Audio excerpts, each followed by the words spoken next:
जी हां दोस्तों, हड़बड़ाहट में मोदी ने कर दिया ऐसा ब्लंडर के भयंकर नाराज हो गए नायडू, नीतीश और जयंत चौधरी, राहुल गांधी।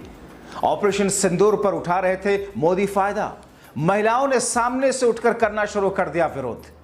बहुत स्वागत है आप सभी का। आप देख रहे हैं द राजनीति का विशेष सेगमेंट खबर और विश्लेषण। मैं हूं जब्बार खान। दोस्तों, आखिर अचानक वो कौन सी स्थिति उत्पन्न हो गई जो प्रधानमंत्री नरेंद्र मोदी का विरोध उनके मुंह पर महिलाओं ने ऑपरेशन सिंदूर पर करना शुरू कर दिया। आखिर ऑपरेशन सिंदूर को लेकर के मोदी और शाह और बीजेपी किस तौर पर राजनीतिक माइलेज लेने की कोशिश करती हुई दिखी, जिससे महिलाएं नाराज हुई। नायडू, जयंत और नीतीश के साथ राहुल गांधी ने भयंकर तरीके से नाराजगी दिखाई। आखिर पीएम मोदी से किसने पूछ लिया कि मोदी जी, आपके घर के महिलाओं के सिंदूर की स्थिति क्या है, और मोदी उस पर नाराज किस तरह हो गए। विस्तार से आपको बताते हैं दोस्तों कि आखिर मोदी ने कैसे विदेशी, खासकर चाइनीज सामानों के बहिष्कार की बात तो की, लेकिन सामने से ये किसने मुंह पर कह दिया कि साहब तो फिर आप अपनी गाड़ी, अपनी घड़ी, अपना चश्मा, अपना प्लेन, अपना मशरूम जो खाते हैं विदेशी, वो सब कब बंद करेंगे। दोस्तों, विस्तार से आपको बताएंगे, अंत तक इस वीडियो को जरूर देखें। गजब हो गया दोस्तों, वो प्रधानमंत्री नरेंद्र मोदी, ऐसा लगता है जिनके बारे में बहुत सारे लोग ये कहते हैं कि साहब 18 घंटों में से अगर 6 घंटे छोड़ दिया जाए सोने का, वैसे भी वो 3 ही घंटे सोते हैं जैसा कि वो दावा करते हैं, तो 18 घंटों में से 17 घंटे डायलॉग बाजी की वो रिहर्सल करते हैं, प्रैक्टिस करते हैं। 1 घंटा आकर के वो उसे डिलीवर कर देते हैं, बोल देते हैं। दोस्तों, आतंकवाद के खिलाफ सेना के ऑपरेशन सिंदूर के बाद में जिस तरीके से इसका राजनीतिक फायदा, राजनीतिक माइलेज लेने की कोशिश हर दिन देखने को मिल रही है, ऐसे में बहुत सारे सवाल उठ करके ऐसे अंदाज में आकर के खड़े हो गए कि मोदी और शाह एक के बाद एक गलतियां करने लगे। ऐसा ही कुछ ब्लंडर, ऐसी ही कुछ गलती मोदी ने एक बार फिर कर दी है। दोस्तों, आपको विस्तार से बताएंगे कि कौन सी सभा थी जहां पर महिलाओं ने खुल करके मोदी से पूछा कि साहब, सिंदूर की लाज का मतलब होता क्या है, आपके घरों का सिंदूर कैसा है। दोस्तों, आपको बताया कि आज तक पीएम मोदी पहलगाम नहीं गए, मगर ऑपरेशन सिंदूर का राजनीतिकरण करके उस पर फायदा लेने की कोशिश कर रहे हैं। आज तक पीएम मोदी 22 तारीख को पहलगाम में मारे गए आतंकी हमले में उन शहीदों के परिवार वालों से मुलाकात नहीं की, मिले नहीं, उनके घर नहीं गए। आज तक पीएम मोदी मणिपुर में बद से बदतर हालात में, जहां पर महिलाओं को नग्न करके घुमाया गया, जहां पर घरों को जलाएगा, बेशुमार लोगों की जाने गई, मणिपुर आज तक मोदी नहीं गए। मगर सेना के पराक्रम और ऑपरेशन सिंदूर पर सियासी रोटी सेकना शुरू कर चुके हैं। इस बीच में ऐसी ऊटपटांग बातें भी करने लगे, डायलॉगबाजी ऐसे करने लगे कि जिससे खुद उनका मजाक बन रहा है। कैसे मोदी खुद विदेशी कार इस्तेमाल करेंगे, विदेशी प्लेन पर चलेंगे, विदेशी चश्मा पहनेंगे, विदेशी जूते पहनेंगे, विदेशी मशरूम खाएंगे, विदेशी दवाई खाएंगे, मगर जनता को विदेशी चीजों को अपने घरों में से बाहर निकाल फेंकने का डायलॉगबाजी कर रहे हैं। खुद उस चीन का नाम अपनी जुबान पर ला करके विरोध करने के बजाय वो डायलॉगबाजी करेंगे। उनके 10 और 20 रुपए चीनी सामान पर लोगों से बहिष्कार करने की अपील करेंगे। गजब है मोदी जी, वाह मोदी जी वाह। अगर इतना ही चीन का विरोध करना है तो फिर बंद कर दीजिए भारत और चाइना के बीच में बिजनेस, मगर नहीं, इन्हें तो जनता को बेवकूफ बना करके बस सांकेतिक तौर पर जनता से चीनी या विदेशी सामान इस्तेमाल ना करने की डायलॉगबाजी करनी है, एक भावनात्मक तौर पर एक फीलिंग पैदा करनी है जिसका सियासी फायदा ले सके। यह आरोप लग रहा है, क्या मजाक बना रखा है, किस तरीके से ढकोसलेबाजी चल रही है। आपको याद है ना कि इससे पहले टिकटॉक एक एप्लीकेशन हुआ करता था, उस टिकटॉक पर युवा अपने अपने अंदाज के तरीके से वीडियो बना करके डालते थे, कुछ पैसे कमाते थे। मगर जब गलवान वाला मामला आया, कैसे मोदी साहब ने चाइना के साथ बिजनेस नहीं बंद किया, मगर युवाओं की रोजी रोटी छीननी, जो युवा टिकटॉक से पैसे कमा रहे थे, एक भावना पैदा कर दी, चीन का विरोध करना, बहिष्कार करना है। 10 रुपए के दिवाली पर फोड़े जाने वाले पटाखे को लेकर के 10 रुपए की पिचकारी जो होली पर इस्तेमाल होती है, उसको बैन करा दिया कि साहब मत इस्तेमाल कीजिए।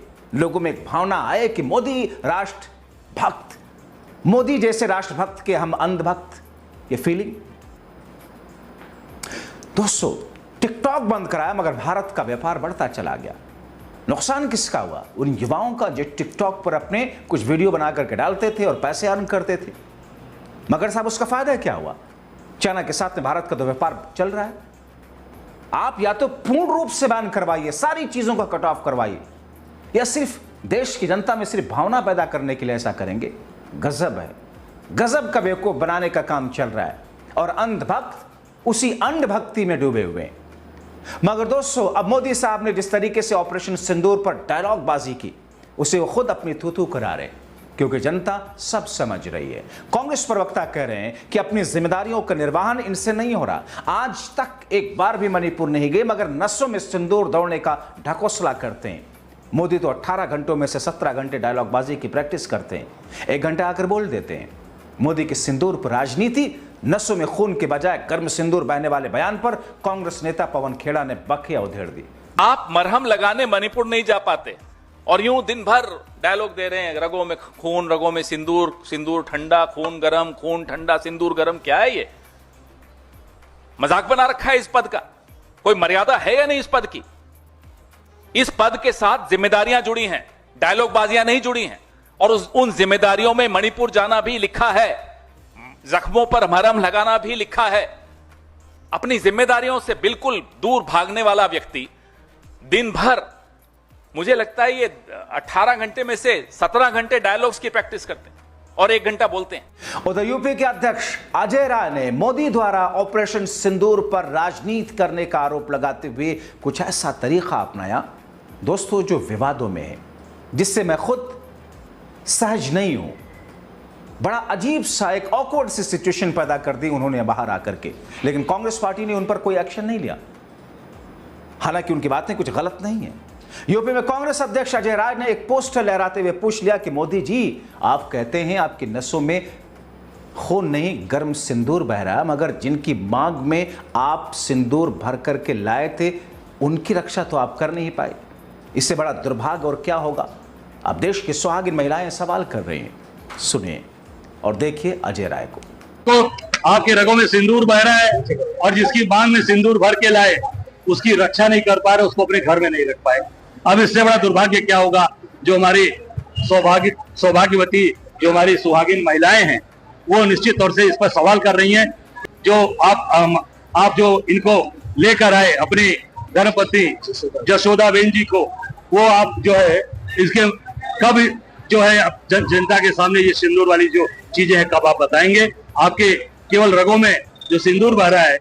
हालांकि दोस्तों, यूपी के कांग्रेस अध्यक्ष ने मोदी को ऑपरेशन सिंदूर पर राजनीति करने का विरोध का जो तरीका अपनाया, लोगों को थोड़ा असहज कर रहा है। मगर अजय राय कहते हैं कि कथनी और करनी में मोदी के फर्क हैं, इसलिए हमने उनको याद दिलाया, इनमें कुछ गलत नहीं किया। इस बीच में मोदी साहब ने जो कुछ कहा वो अपने आप में हास्यास्पद है। हम गांव गांव व्यापारियों को शपथ दिलवाएं, व्यापारियों का कितना ही मुनाफा क्यों ना हो, आप विदेशी माल नहीं बेचोगे। लेकिन दुर्भाग्य देखिए, गणेश जी भी विदेश से आ जाते हैं। छोटी आंख वाले गणेश जी आएंगे, गणेश जी की आंख भी नहीं खुल रही है। होली रंग छिड़कना है, बोले विदेशी। हमें पता था, आप भी अपने घर जाकर के सूची बनाना। सचमुच में ऑपरेशन सिंदूर के लिए एक नागरिक के नाते मुझे एक काम करना है।